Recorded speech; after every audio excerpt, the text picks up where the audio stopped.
Welcome to the Extra Mile podcast for bar exam takers. There are no traffic jams along the extra mile when you're studying for your bar exam. And now your hosts, Jackson Mummy and Megan Saya from Celebration Bar Review. Welcome, everybody. We're glad to have you with us. It is Wednesday, January 5th, 2022. I am joined on screen by Megan and June, and hope everybody can see all of us here, the three of us at least on screen. And we are glad to have you. We are on a brand new platform starting today. Instead of being on our traditional webinar jam platform, now we are on a Zoom call through our new private network. So we're going to talk a little bit about that and how all that works. Hi, June. It's good to see you. Megan, we got you. Hi, how are you? Hi, doing well. Happy New Year. Happy New Year to you. I was thinking back a year ago, we were ready to do a webinar, and it was January 6th, and we had to cancel. So a lot's happened in a year, hasn't it? Yes, it has. Definitely. And a lot has happened in the bar exam and in the bar exam world. We've took off a couple of weeks for the holidays, and we're going to try and catch everybody up on the news around the bar exam world. That's one thing that we're going to do today. Secondly, we have a lot of questions from students. I think that's fair to say, right? That have come in the past few weeks. And most of those questions we had answered directly. A lot of them apply broadly. And so we wanted to put them into today's Q&A, because I know that there are often, when you ask a question, there's often people that want that information as well. We want to make sure that we are giving that information out to everybody as well. So we're going to be doing that. Next week, we will return to our regularly scheduled series of bar legal problems that keep you awake at night, and we will start dealing with those. But we felt like we had so many questions and so much new and different today that we wanted to keep this simpler. So I think I got all that in there. Did I get it right, Megan? Wonderful. Yeah. So let's start out by, Jackson, if you want to talk about the new community group site. I know obviously the people who are on the call live with us now have figured it out because they had to get to this call through the new site. But for people who are watching this later and maybe were like, I missed the boat somewhere on how to jump on this call, what's going on with the new site? Yeah. Right before Christmas, this is something we had been planning for a while. We decided that it would be important we wanted to move away from Facebook, not because Facebook is necessarily bad, but it is, but mostly because we just thought that there was too much distraction on Facebook. You get into your Facebook and suddenly the feed is moving around and things that appear disappear, and there's ads and there's all these other things going on. So we had been researching for a while, and June had been working with a company called Mighty Networks that has their own private community platform, and she really liked them. And she asked me to look into it. And so I started looking into it, and we decided to make the switch during this break that we had over the last few weeks. And so we made that switch.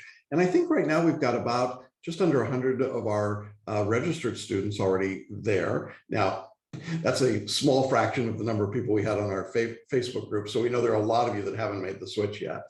And we set up a private secret group within our community group that we call the Extra Mile. So if you're a registered Celebration Bar Review student, you will get an invitation to the Extra Mile.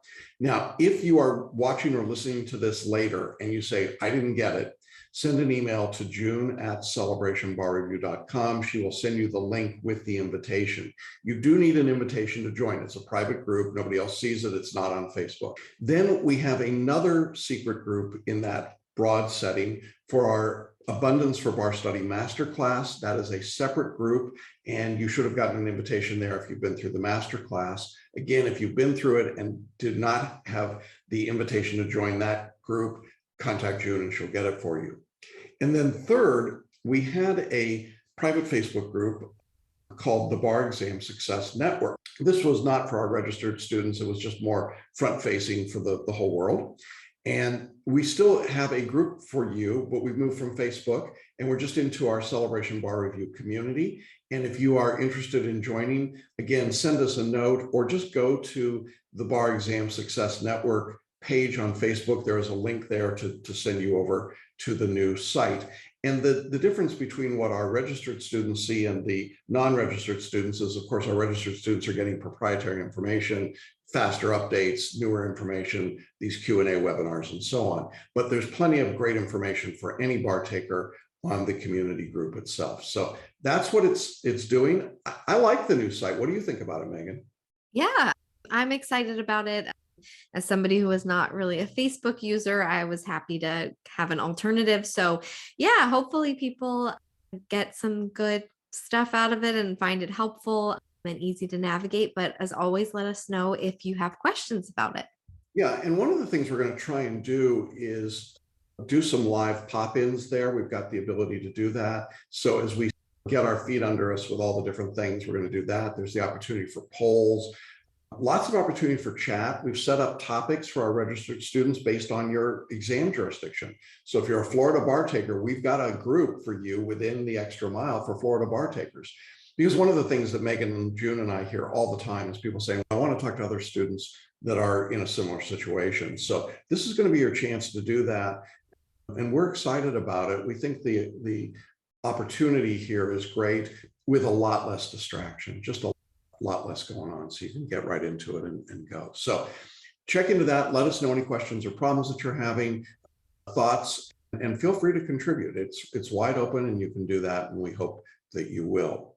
Okay, so I think that's all I've got to say about the community group. All right. Next, let's turn to some COVID updates, because I know I'm getting a lot of questions from people, understandably, in my calls with them about this. So as of right now, everything's still in person. The big reason for this, I think, is that the NCBE, who gives the UBE, but also gives the MBE questions, they have said that they will not be giving an online option. So that means even if you're in Florida, California, Georgia, and you're thinking, gosh, what are we going to do? Is it going to change? They're really beholden to the NCBE. So until the NCBE says, we'll give the MBE online, there's really functionally no way for anybody to give the exam online. So that's where we are currently with the test for February. You're going to take the test in person. I mean, that if you're taking it in February of 2022, it's going to be in person. We've crossed what I think is the final. If they were going to make a change, they would have made it over the Christmas break, in my view. So I think we're now committed to an in-person exam. It will stay that way. I don't believe that they can change it at this point. And no matter how bad COVID gets in any particular jurisdiction, it doesn't appear that's going to change, no matter what the bar examiners of that state would want to do. One thing we should note, however, is a couple of states have started to put limits, right, Megan, on how many people can sit for the exam. I'm aware of DC and Maryland in particular doing that, right? Yeah. And then you should, of course, be checking with your jurisdiction about any updates on requirements. I know somebody, I think Julio just pointed out about Massachusetts, you have to show your vaccine record to get in. You want to make sure that whatever the requirements are, they may have changed since you signed up, right? So it might be now, maybe you have to show a vaccine record, or you need a negative test within a certain number of days or hours of the exam. You need to check that information and make sure that you know the most current requirements in order to sit, because we may see some shifting in that. That's where the examiners don't really have the ability to unilaterally move it online, but they do have the ability to make different decisions about location changes. We may see some places split up a little bit into different locations. We certainly know they have the ability to require different testing or vaccination requirements. So please be up on all that and making sure that you have everything prepared for you. I would order your rapid test at home now. I'd order those kits now, because it may take you a good few weeks to get them. And if you need them, you don't want to be stuck trying to find one at the last minute. It's just more stress that you probably don't need. Yeah. So definitely, we will keep people updated.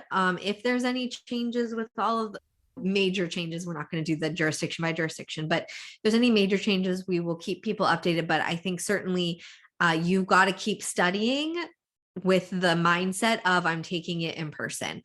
That also means you should be doing things like, if you're taking the February exam, I would be using a scratch piece of paper when you're practicing your essays. You want to get comfortable again, especially if you've taken it the last couple times where it was online. You want to get comfortable again with, how does it look to take some notes? How does it feel to maybe underline, circle, put notes in the margins of my essays, things like that, and the performance. Yeah, and I'd also study wearing a mask and type wearing a mask. And you're going to be taking the test, I think, almost certainly having to wear a mask in a lot of these jurisdictions. Now, some places, pretend that you don't need them, but I think most jurisdictions, you're going to put 3,000 people in a room. I think they're going to say you got to wear a mask, even in Florida.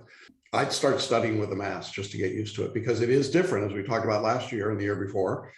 Wearing a mask for 6 hours a day is different than wearing it for an hour or two. So you got to get used to it. Yeah, it is very strange to think about how we were giving people that advice 2 years ago, and it was this new odd thing. And now it almost seems like you have your favorite mask and that's really comfortable and fits your ears nicely. Yes. All right, great. Anyway, just keep your eyes on that as always. Another change that I want to point out is Michigan. They have decided, I think it was like right before we went on all the breaks, they are pushing back their switch to the UBE. They were going to do it in July 2022. They were going to become a UBE jurisdiction. That's been pushed back to February of 2023. So just one exam date. But it's important to know, if you were planning, I know we have some students who are planning on taking that July UBE for Michigan, it will not be given as a UBE exam until February of 2023. They just weren't ready to do it. But another alternative here is, if you were planning on taking that date, you could take the UBE somewhere else. And typically when a state has transferred into the UBE, like Texas did and New York did, they let a 6-month prior UBE score be transferred back in. So in other words, if you don't want to wait till February of 2023 to sit in Michigan for the UBE, you could take the July 2022 UBE somewhere else. If you get the score that Michigan will require, you could then push that into Michigan.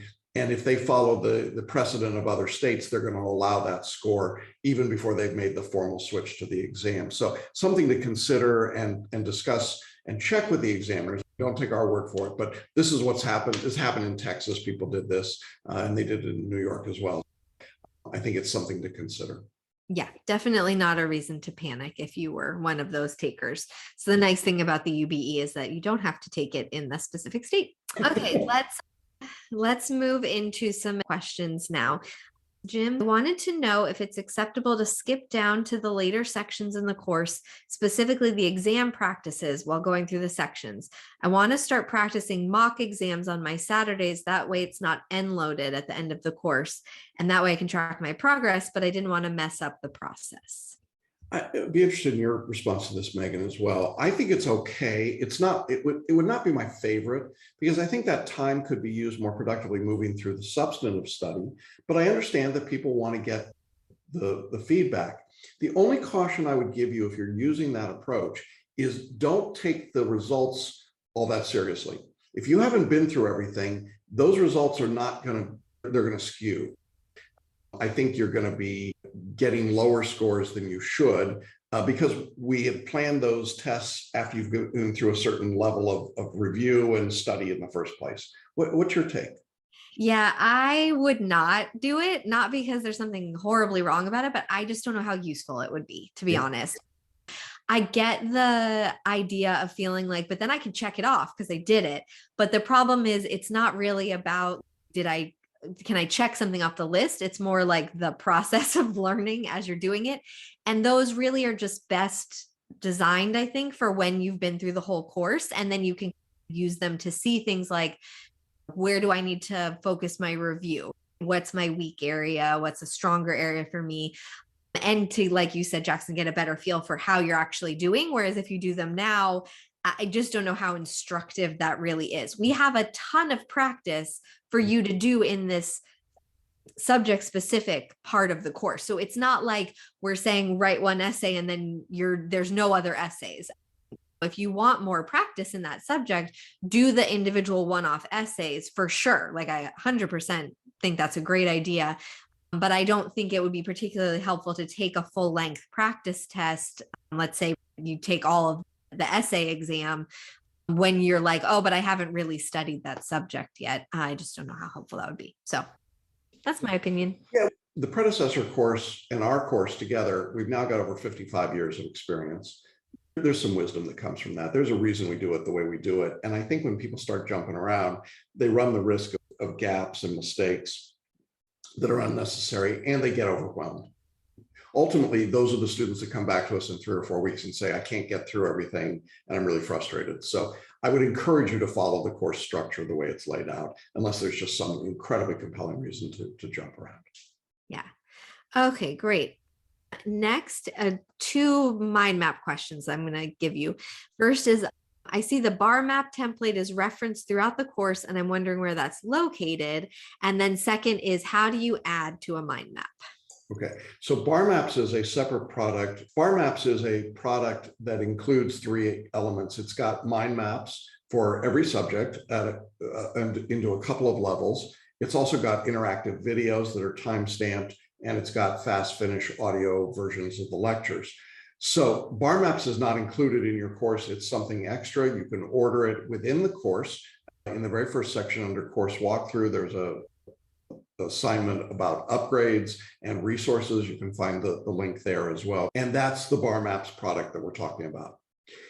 In terms of mind maps, the question was, how do you edit a mind map? And we discovered 3 weeks that we were off, there were some interesting things. We use a program called mindmeister.com to put up our computer mind maps. There was a setting change that they made that caused our mind maps to not become editable for a period of a couple of weeks. We found that, we fixed it. All of the mind maps now can be edited when you're in Bar Maps. So what happens is you simply download a copy of our bar map first, and then you can edit your own copy. The only thing we're asking you to do is don't edit our master copy, because then everybody it would be chaos, I think. So just download it and then work on it. And again, in the community group, there is a post showing you how to do that process. It's actually very simple. It does require a subscription with MindMeister, which will cost you, I think, maybe $50. It's well worth it to do that. Now, if you don't want to do that, as Megan has always said, you can write your own mind maps. You can take a piece of paper and some markers and go ahead and do it. There's nothing stopping you. And you can take our mind maps, download them, and print them out and use them that way, or even just copy from them if you want. So lots of different options there. But the thing we really want to emphasize is do a mind map. That's the study tool. It's not the technique, and we're going to get to this with photo reading as well. It's not the technique of doing it, it's the doing of it that makes a difference, right? Definitely. That's like many things in life. It's the actual getting your hands dirty and doing it that leads to the results that you're looking for. Yeah. Funny how that works. Next month, I plan to purchase the full course. Will I be able to access the study materials from my iPhone? Did you say the Florida bar is taken on laptops now? Okay. Yeah, 2 things. So yes, you can study using your iPhone or any smartphone, Android. All of the material is mobile friendly. The course platform is mobile friendly. We've worked hard to make sure that worked that way. You can watch videos, you can do everything, you can do the PDFs and so on. Now, you're not going to want to download those things to your phone. So you're going to want to use the digital copies and read on your phone if you have the eyesight to do that. Clearly, I do not. When it comes to taking the bar exam, however, you cannot take the bar exam on your iPhone. That is going to require either handwritten or using a laptop computer. We obviously recommend the laptop, even if you're a slow typist. But you can, I've had people say, can I write my essays on a phone? And no, you can't. Really? You've had people ask, oh, that's a new one for me. I haven't heard that. I got that question the last couple of months. So no, as far as I know, no jurisdictions. Oh. The first question about study strategies says that in my last review, I did 100 practice questions for each of the 7 MBE topics, separate from the online practice exams. This time around, should I start with question 101 for the topics or go back to question 1? I think that in this particular situation, if you only did the first 100 questions, I would go ahead and jump into question 101 and start working forward from there. That's going to give you just under 100 questions in all of these subjects. And then you'll have the OPEs, you'll have the full-length tests, and you'll have the brand new 2021 complete practice exam, CPE, that we've added to the course. So I think that's plenty of questions. And then if you find that you're having difficulty somewhere, some area that a subset of a subject, then go back to that subject in those first 100 questions and do some if you need them. But I think starting at question 101 should work for you. All right. Next question. We have a student who had a request for a waiver in Maryland, and that was denied, and they had registered then for the July 2022 exam, jumping over UBE to Texas. And they said, I'm partway through the program, I'm in civil procedure, and what do I do with that? Do you recommend I start all over again from the beginning or study at a slower pace, like 10 hours a week? I don't want you to go back to the beginning. What I do want you to do is study at a slightly slower pace, go to 10 hours a week. I think that's plenty if you're a July student.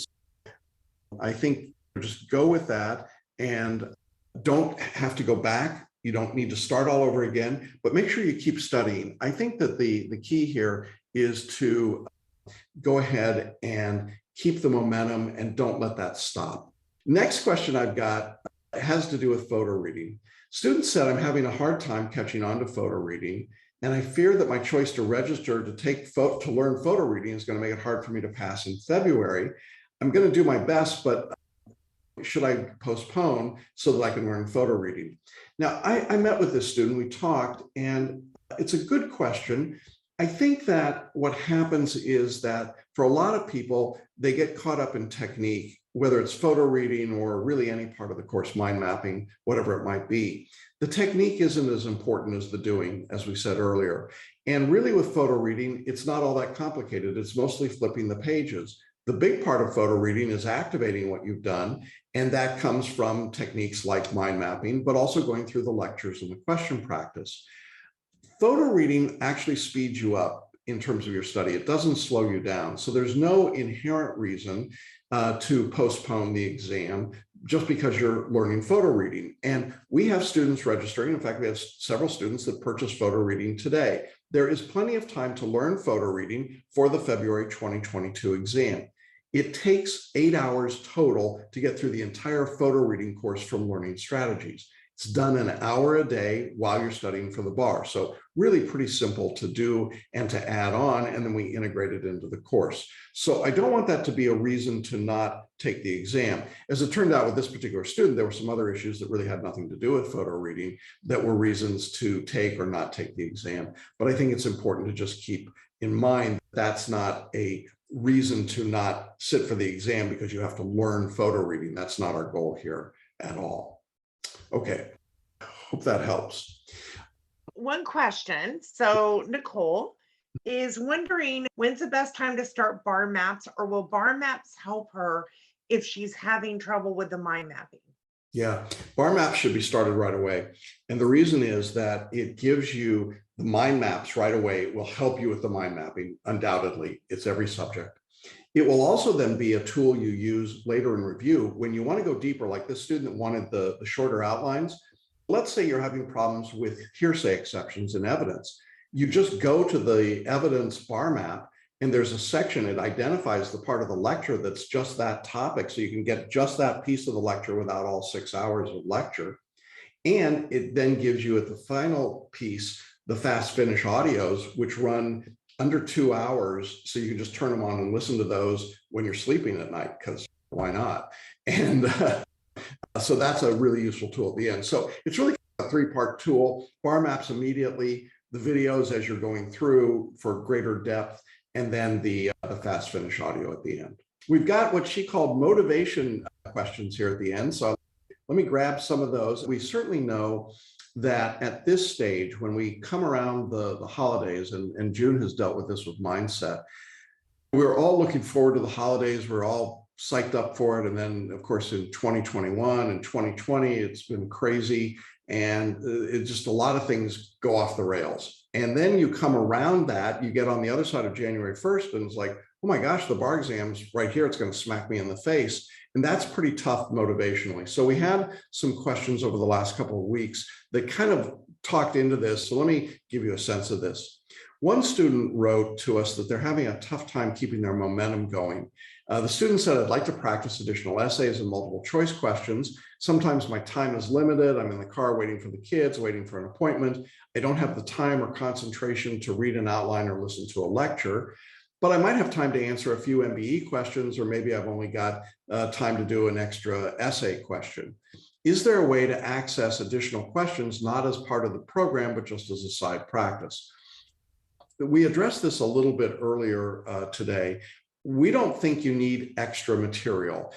You've got 2,300 MBE questions built into the course. You have hundreds of essays. You have performance tests. It's all there. So we don't keep anything on the side for people. And we don't recommend going out and getting flashcards or somebody else's program or a supplement or something else, because it tends to overwhelm people. If you're having a tough time keeping the momentum going, adding more work actually isn't going to help your momentum. In most cases, it's going to slow you down and overwhelm you. And I think that's not a good thing either. I would say if you've got a few minutes in the car, what I would do is listen to a part of a lecture, or I would do a little bit of reading. I think trying to do MBE questions in the car is, I've never been a big fan of that, randomly doing a few questions, because I think doing the question really comes with then looking at it and adding the to your notes and your mind map. So I'm not a big fan of doing that. And I would definitely not suggest writing an essay while you're waiting in the pickup line for your kids. I just think your focus is not going to be enough. So I wouldn't do that.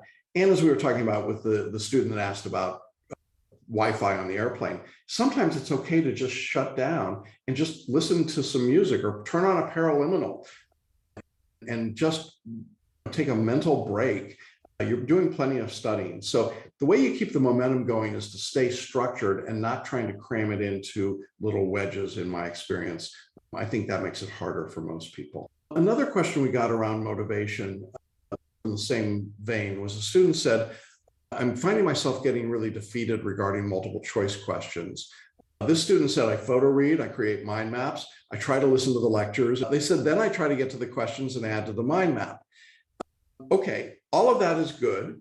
And then here's where I think they miss the boat. They say, with the dismal scores I've received, and I would stop right there and say, there's no such thing as a dismal score 7-8 weeks out. You're learning as you go through. So it's not a question of how many you're getting. I actually don't care how many you're getting.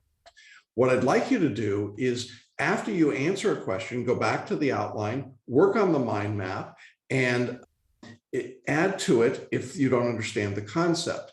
But the student says, nothing's getting any clearer and my scores aren't going up.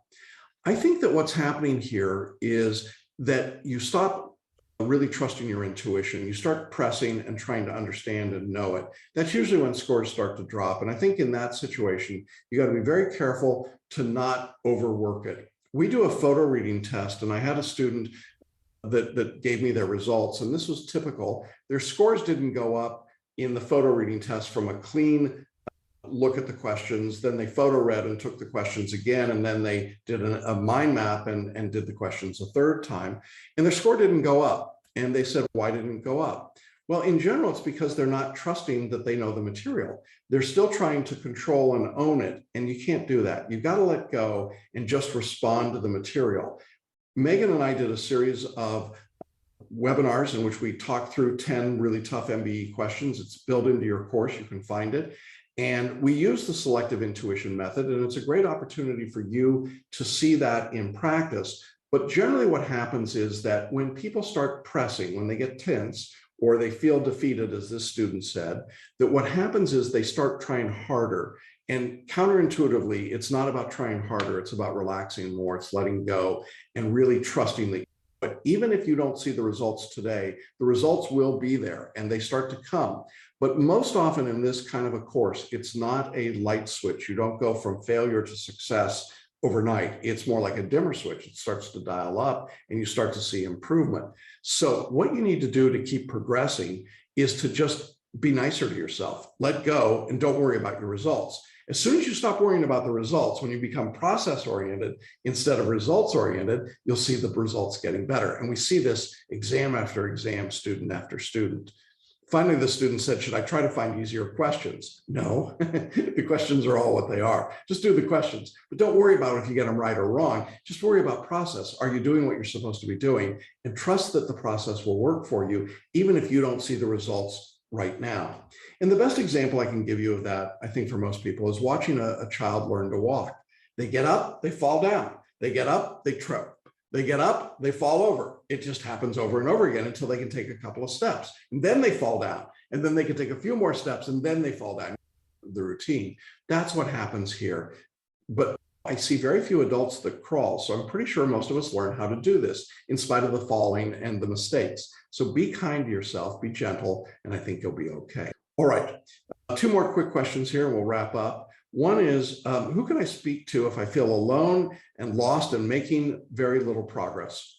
I think that's a great opportunity to do the Calming the Chaos program with June. I think she's ideally suited to help you with that. She's not going to teach you law, but she's going to talk about that feeling of being alone and not making progress. And we see big changes when people go through that program. I would check that out. Another student said, photo reading's not clicking for me.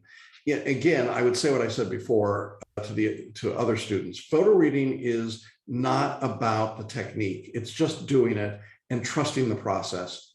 So often I think people photo read and they expect to have a moment, an aha moment when they see and know everything. They have a photographic memory. It doesn't happen that way.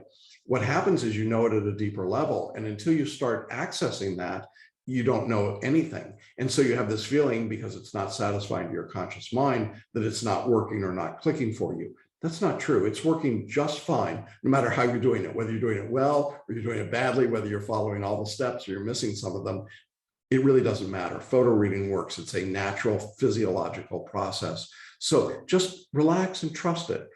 It works, and it works really well. All right, last question, I think. Somebody said multiple choice questions. I hate them. I'm having trouble staying motivated to do them. Yeah, I know, they're tough. I don't blame you. They're hard to do. I would make a game out of it. I would gamify it. I'm going to do a few now. We'll see how I do. And then I'm going to reward myself.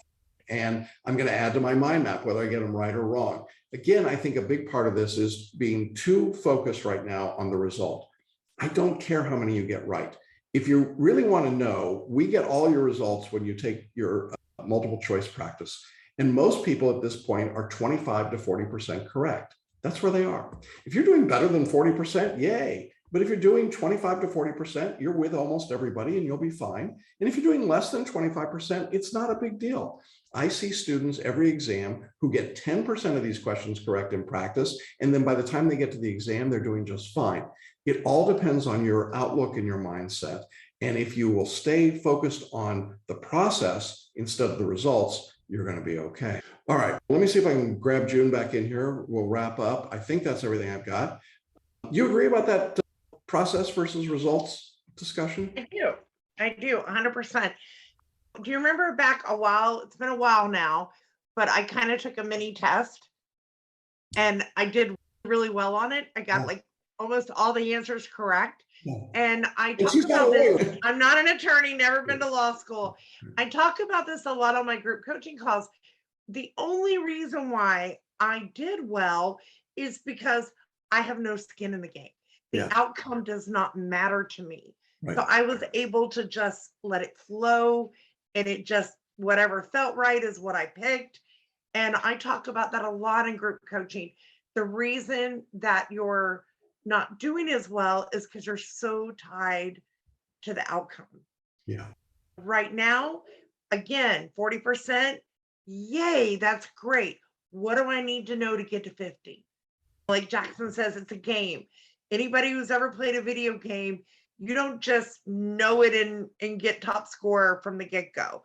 You play and then you fail and then you play again and you fail again. If you've ever played Candy Crush, the drama, but you don't stop playing. You get back in the game and you figure it out on what you need to do differently. And that's what all of this is about. The more you start looking at it with an open mind and that child's mind of learning and excitement, and it's something new of what do I need to know, it takes away a lot of stress. Yeah, I think so. Good stuff here. Great questions. Thank you all for those. I hope we've gotten everything in the chat box as well. I apologize that Megan had to jump out, but obviously in a crazy COVID world, when the school nurse calls, you got to go. There we go. I hope all of you are staying healthy. Please continue to take good care of yourselves and your families. Continue on with your studies. We will be back next Wednesday. Thank you, June, for covering and picking up here. I do hope everybody has a good study week. We look forward to seeing you in the private community group. Post your questions and comments there. And we will see all of you next Wednesday. And yeah, take care. Be good. Thank you, June. And we'll see all of you then. Thanks for listening and watching the Extra Mile podcast for bar exam takers at celebrationbarreview.com.